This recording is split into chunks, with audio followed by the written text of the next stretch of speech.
Estamos con el profesor Jaime Ramiro Cabrera, quien nos va a dar su visión acerca del asunto de la legislación educativa y la importancia.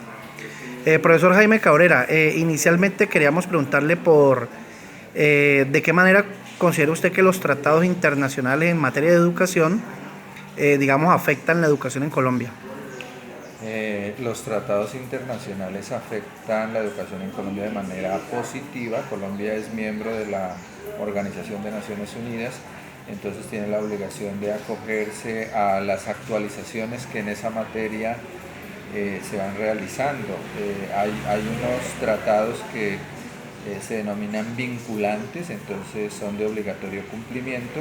Eso hace que el país no se quede rezagado en la implementación de los nuevos cambios para actualizar la educación. Por ejemplo, el respeto a la necesidad de hacer en la universidad la inclusión, la necesidad de trabajar más por los derechos humanos, la necesidad de trabajar por la diversidad, la necesidad de trabajar con los estudiantes que tienen alguna dificultad física, de movilidad. Entonces es positivo esa parte. Muchas gracias. Todos sabemos que la Constitución Política del 91 colocó la educación como uno de los pilares fundamentales de la política colombiana. ¿Considera usted que la Constitución regula de manera efectiva la educación en Colombia?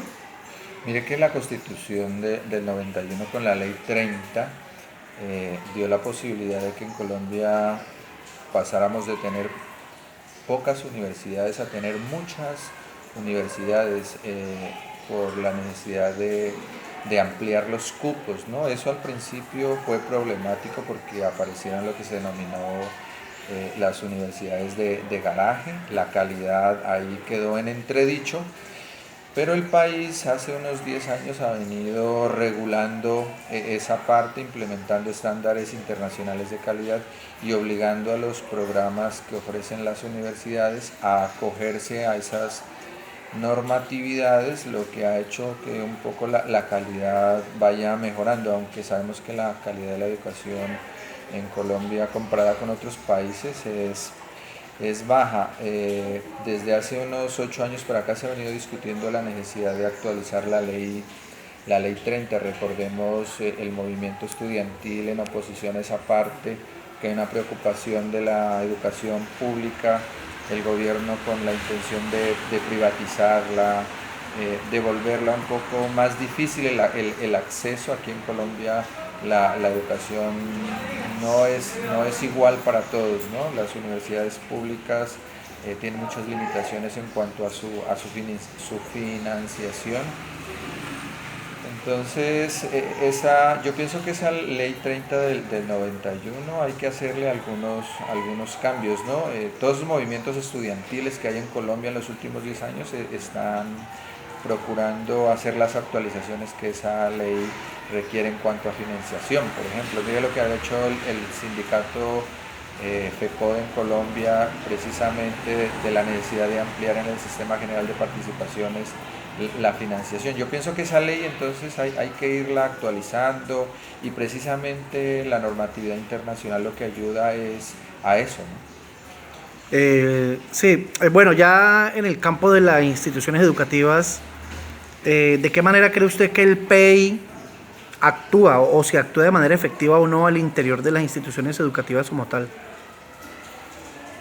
Precisamente con la normatividad que obligó a las instituciones educativas a tener un proyecto educativo institucional. Al principio se contrataban expertos externos quienes elaboraban ese documento, ¿no?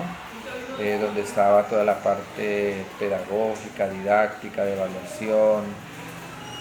Eso se ha ido aterrizando y las instituciones educativas han ido entendiendo que ese es un documento como una carta de navegación que nos dice hacia dónde está dirigida la educación, y con el trabajo interno, con los docentes, con los padres de familia, con los estudiantes, se ha ido aterrizando que ese proyecto educativo institucional tiene que ser particular a cada institución educativa, que si bien es cierto debe responder a una columna vertebral de la ley que obliga de lo que debe tener, hay unas particularidades que hay que hay que ir incluyendo propias de cada contexto, propias de el tipo de estudiante que se quiere formar. Colombia es un país de regiones, ¿no? Entonces eso ha dado la posibilidad de que tengamos una gama amplia de proyectos educativos institucionales porque somos diversos, ¿no? Entonces hay proyectos que están enfocados más hacia el desarrollo en el área rural, en el área urbana, en el área urbana tenemos problemas de delincuencia juvenil, de consumo de drogas. Entonces los proyectos educativos institucionales se han ido reorientando a esas necesidades, a sus perfiles de cada comunidad, ¿no? Es un trabajo que todavía no está terminado y que está en proceso todavía de construcción. Sí, claro, digamos que los proyectos educativos institucionales nunca se dejan de construir como tal. Ya terminando esta corta entrevista, y a manera pues como de trivia prácticamente, ¿conoce usted o me podría mencionar algunos decretos que tengan que ver con o que estén relacionados en el ámbito educativo en Colombia? Sí, por ejemplo, aquí en Colombia hablemos como de lo más reciente, ¿no?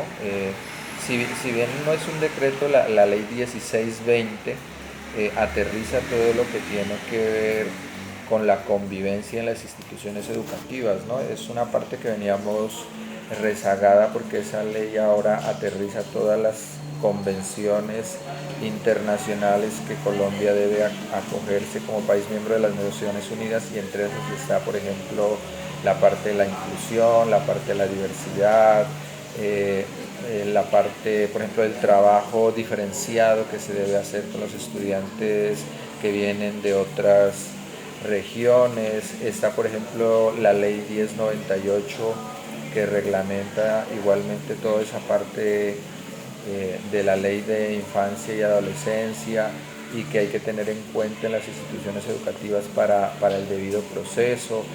En la parte universitaria está todo lo que tiene que ver con los estándares de calidad, todo lo que tiene que ver con lo que tenemos que cumplir para la acreditación de los programas, está todo lo que tiene que ver con lo nuevo referente, por ejemplo, a la evaluación, en lo que tiene que ver con autoevaluación, coevaluación, la parte, en la parte de colegios, todo lo que tiene que ver con incluir a la familia, por ejemplo, los tratados internacionales que hay en torno a convocar a la familia a la parte de lo pedagógico, de lo didáctico, de la evaluación. Bueno, muchas gracias, profesor Jaime. El profesor Jaime Cabrera es coordinador de autoevaluación de la Universidad Pontificia Bolivariana de la ciudad de Palmira, Valle, Colombia. Es una universidad de carácter privado. Muchas gracias, profesor Jaime, muy amable.